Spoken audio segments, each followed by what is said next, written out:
syempre, actually kaming mga teachers, kami, non-partisan kami, no? So, parang hindi kami entitled talaga na magbigay ng comments as regards politics. Pero, since na-raise mo yung question na yan, no?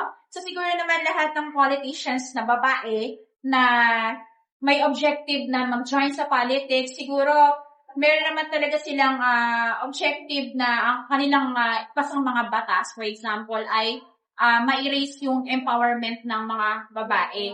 So, sa ngayon kasi, hindi pa naman kumbaga hindi pa nila mag-approve yung kanilang objective. Pero, siguro sa mga meetings na ina-attenda nila,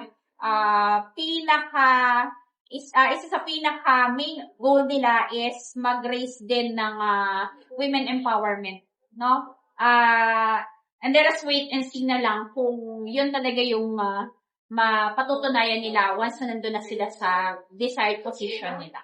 So, yun. Nasagot ko ba yung question mo, anak? Kasi ang hirap, bawal kami talagang mag-comment. Non-partisan ng mga teachers, no, in terms of politics.